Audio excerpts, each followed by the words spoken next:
Good morning. Hope you are doing good. कल राहत भरी रैली शायद आपको थोड़ा बहुत मरहम लगा गई हो जख्मों पे। वैसे अगर इन छोटी छोटी मोटी करेक्शन से अगर जख्म हरे हो जाते हैं आपके, तो यकीन मानिए आप शेयर मार्केट के लिए नहीं बने हैं। आपको बैंकों में एफडीज करानी चाहिए या और विकल्प तलाशने चाहिए, क्योंकि ये शेयर मार्केट का एक स्वभाव है, एक नेचर है कि ऊपर नीचे चलता रहता है ये। तो इसलिए कभी भी अगर आप शेयर मार्केट में आए हैं तो आप इमोशनल ना हो, स्ट्रोंग रहें। ये चलता रहता है, लेकिन अगर आपका डिसीजन सही है, आपके स्टॉक सही हैं, तो न यकीन मानिए नुकसान नहीं होता है। और फिर अगर 10 या 15 में से एक थोड़ा बहुत मनचाहा प्रॉफिट नहीं देता है तो वो अपेक्षित है, that is expected, so you should bear with that. चलिए यूएस मार्केट से शुरू करते हैं। मैं बड़ा परेशान हूँ, फंड रखे हुए हैं यूएस मार्केट के लिए, लेकिन मौके नहीं मिल रहे हैं। कल यूएस मार्केट डाउ लगभग ½ % और नेस्डेक लगभग 2% के करीब गिरा, 1.89 गिरा। और थोड़ा सा वहाँ पर भी इकोनॉमी और आंकड़े ठीक नहीं चल रहे हैं।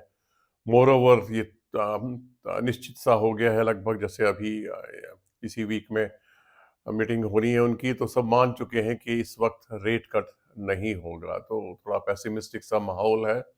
सबका दुलारा, सबका फेवरेट टेस्ला 4% गिरा और निवीडिया 6% गिरा। तो लेकिन जहां हम चाहते हैं गिरावट हो, वहां भी हो नहीं रही है। तो वहां से अभी बस देख रहे हैं, बॉन्ड यील्ड बढ़ती जा रही है। तो वो भी थोड़ा सा चिंता का विषय है। लेकिन उनके लिए हमें क्या चिंता करनी है? हमारी चिंता ये है कि हमारा रुपया कमजोर होता जा रहा है। ये हमारी चिंता है और यही हमारे चिंता का विषय है। चलिए आते हैं हमारी मार्केट में। तो मैं सोच रहा था कि आपको थोड़ा सा, वैसे तो शायद कर रहे होंगे लोग, लेकिन मुझे लग रहा था कि वक्त है इस वक्त 25 में थोड़ा सा प्राइमरी मार्केट में ध्यान देने का। प्राइमरी मार्केट से मतलब आईपीओ से है। आईपीओ बहुत अच्छा कर रहे हैं। तो अगर अगर आप थोड़ा सा ध्यान उधर भी दें, और फिर वैसे भी 3 दिन के लिए पैसा ब्लॉक होता है। अगर अलॉटमेंट हो गया तो कई बार तो ऐसा लगता है जैसे लॉटरी खुल गई। कई आपने देखे होंगे, लिस्टिंग में ही इतना गेन मिल जाता है कि पूछिए मत, मजा आ जाता है। और फिर वैसे भी कुछ लॉन्ग टर्म के होते हैं। अदरवाइज लिस्टिंग गेन लीजिए। अगर आपको लगता है कि नहीं आगे नहीं बढ़ना है तो पूरा लिस्टिंग गेन बुक कीजिए। पहले दिन कीजिए 20-30%, दूसरे तीसरे दिन करके एक हफ्ते में बाहर हो जाइए। लेकिन अगर आपको रखना है तो 20-25% अपना बेचिए, लिस्टिंग गेन लीजिए, और उसके बाद थोड़ा और बढ़ता है तो और 20-25% लीजिए, और उसके बाद बाकी को छोड़ दीजिए। ये बहुत अच्छी एक हैबिट है मेरे ख्याल से, जो मुझे लगी है। और आपसे भी मैं निवेदन करूंगा कि इस हैबिट को अडॉप्ट कर लें आप। उस हैबिट की वजह से आज मेरे पास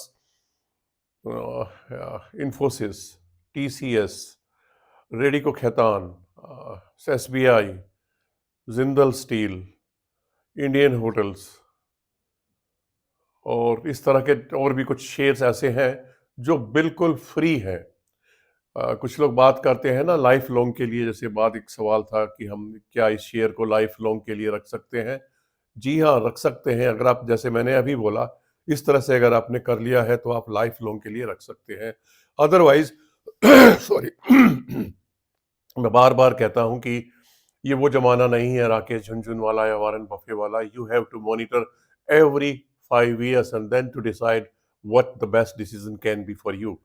तो ये वो जमाना नहीं है। आप नहीं भूल सकते इवन 10 साल के लिए भी, क्योंकि कुछ कंपनियां आपको हो सकता है कि 10 साल के बाद लगे कि वो एलिमिनेट हो गई हैं। तो इसलिए वो नहीं कीजिए। आप कोशिश कीजिए जितना ज़्यादा प्रॉफिट बुक कर सकते हैं, मौके मौके पे करते रहिए, और फ्री के छोड़ दीजिए। फिर वो ठीक है लाइफ लॉन्ग के लिए, अगर आपने छोड़ना है तो। दूसरा स्टेप, एक और फ्रेज देता हूं मैं, सेल ऑन राइज की नीति अपनाइए।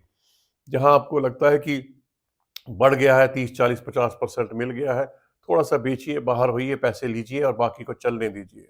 तो इस तरीके से आप इन टेक्नोलॉजीज को अडॉप्ट कीजिए अपनी सुविधा के हिसाब से, तो ज़्यादा बेहतरीन रहता है।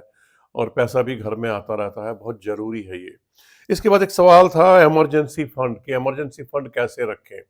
इमरजेंसी फंड का मतलब है कि जब आपको इमरजेंसी पड़े, और ये इमरजेंसी शेयर मार्केट की इमरजेंसी नहीं है, मैं माफ़ कीजिएगा ध्यान दिला दूँ आपका।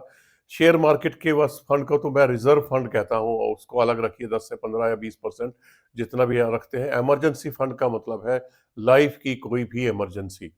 और ध्यान दीजिएगा कि लाइफ़ की कोई भी इमरजेंसी आपको 3 या 4 दिन का टाइम नहीं देती है कैश करने के लिए, कैश इकट्ठा करने के लिए। तो वो इमरजेंसी फंड आपका ऐसा होना चाहिए जिसको आप इमीडिएटली, चाहे तो मिनटों में अगर ज़रूरत पड़ती है, कोई मेडिकल इमरजेंसी होती है तो ज़ाहिर है कि आपको उसी वक़्त पैसे चाहिए। तो उसका बेहतरीन एग्ज़ाम्पल मुझे लगता है कि एफडी जो है बेहतरीन विकल्प है। वहाँ से उम्मीद ना करें कि आपको रिटर्न की भूख ना रखे वहाँ पर। अगर आपको 7% साढ़े 7% मिलता है तो वो कीजिए। अगर आप इमरजेंसी फंड इकट्ठा कर रहे हैं तो मैंने कई बार बार-बार अपने उदाहरण दिए हैं कि मेरी एक गंदी आदत थी कि मैं वो आरडी खोलता रहता था, ये फलाने के नाम की, ये जन्मदिन के नाम की, यूरोप ट्रिप के नाम की, और धीरे-धीरे पैसा वहाँ पे इकट्ठा होता रहता था। वो भी एक बेहतरीन तरीका है इमरजेंसी फंड का। निर्भर करता है कि आप कहाँ से शुरू हो रहे हैं। अगर आपके पास लमसम है तो एक एफडी में डालिए, या कोई भी ऐसा लिक्विड फंड डालिए जहाँ पर आपको पता है कि इमीडिएटली जो आपकी रिक्वायरमेंट्स हैं वो पूरी हो सकें। यहाँ पर बिल्कुल, बिल्कुल लालच ना करें इंटरेस्ट का या रिटर्न्स का। नहीं, ये इमरजेंसी फंड है, ओनली फॉर इमरजेंसीज़, और लाइफ में इमरजेंसीज़ होती रहती हैं, ये तो आपको पता ही है। और आगे-आगे जिस तरह का माहौल है, हवा है, खाना-पीना है, चल रहा है, स्ट्रेस है, स्ट्रेस बहुत ज़्यादा परेशानी का सबब है आज के समाज में। तो जो वर्किंग लोग हैं वो जानते ही होंगे, और जो जवान है अभी सीढ़ियाँ चढ़ रहे हैं अपनी जवानी की, कैरियर की, वो तो जानते ही हैं कि स्ट्रेस क्या होता है। ये एग्ज़ाम क्लियर करना है या वो करना है, लाखों की भीड़ है और हज़ारों सीट हैं, उसमें कितना स्ट्रेस होता है, टू मच। सो ये हुआ इमरजेंसी फंड के बारे में। अब हम आगे आते हैं। कल metals, pharma, oil and gas, financials बहुत बेहतरीन कर रहे थे, बढ़ रहे थे। तो उसमें देख के आपको खुशी हो रही होगी, लेकिन ज़ोमैटो थोड़ा-सा कॉशन क्रिएट कर रहा है। थोड़ा सावधान रहिए, जहाँ मौका मिले थोड़ा-थोड़ा बुक करते रहिए और बाकी को छोड़ते रहिए फ्री वालों को। ऑटो पे एक सवाल था, ऑटो में आप ज़्यादा ना जाएँ तो ज़्यादा अच्छा होगा, लेकिन फिर भी आपको ज़िद है कि ऑटो ज़रूर होना चाहिए, तो मुझे लगता है कि Maruti better than Tata. Maruti, Hyundai, Eicher Motor, Force Motor और एम&एम, ये बेहतरीन विकल्प हो सकते हैं। इनमें से आप चूज़ कर सकते हैं, और मुझे लगता है कि मारुति एम&एम तो इस बार कुछ ज़्यादा अच्छा कर सकते हैं, 15 से 20% का रिटर्न दे सकते हैं, जो मेरा ख़्याल है। हो सकता है कि थोड़ा आस-पास रह जाए और ज़्यादा भी हो सकता है।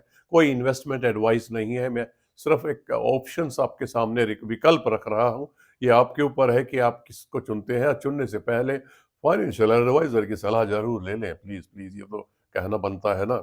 चलिए आगे चलते हैं, उसके बाद हाँ, जो बढ़िया मुझे फिर वही लग रहे हैं, मैं बार-बार रिपीट करता रहता हूँ। जैसे मैंने बोला टाटा स्टील तो मेरे पास फ्री का पड़ा है, लेकिन दूसरे पोर्टफोलियो में मैंने फिर दोबारा शुरू करना किया है बाई करना। जैसे मैंने बोला था, सेल को मैंने कन्वर्ट किया है दूसरे पोर्टफोलियो में। आप कहेंगे ये दूसरे पोर्टफोलियो में क्यों किया है? मैं थोड़ा-सा ट्रेडिशनल टाइप का आदमी हूँ, तो वो मैं पुरानी एवरेज को खराब नहीं करना चाहता, क्योंकि वो ज़्यादा ऑलमोस्ट रिलायंस हुआ, टाटा स्टील हुआ, इन्फोसिस हुआ, रेडिको खैतान हुआ, जेएसडब्ल्यू स्टील हुआ, इंडियन होटल्स हुआ, ये ऑलमोस्ट मेरे फ्री हैं, तो मैं उनकी वो एवरेज खराब नहीं करना चाहता हूँ, तो मैं इसलिए वो दूसरे स्टॉक उसमें पोर्टफोलियो में लेता हूँ इस तरीके के स्टॉक। टाटा स्टील, रिलायंस, अभी नाम लिया मैंने दोनों भाई, इनको इनसे तो मोहब्बत करनी चाहिए। अगर और जगह मोहब्बत कर रहे हैं और पैसा चाहिए तो इनसे मोहब्बत कर लीजिए।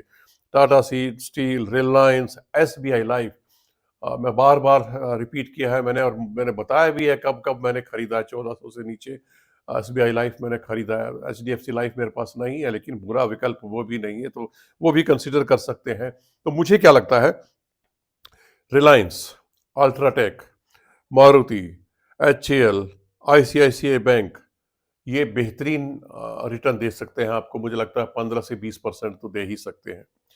उसके बाद एचएएल तो बोल दिया मैंने, ट्रेंट और एलन टी तो ज़्यादा नहीं देगा, ट्रेंट भी बहुत ज़्यादा नहीं देगा, और मुझे लगता है कि ट्रेंट को 8-10% के लिए क्या कहते हैं, फिशिंग किया जा सकता है अगर गिरता है कहीं पे, क्योंकि ऑलरेडी बहुत बहुत बहुत भाग चुका है ये।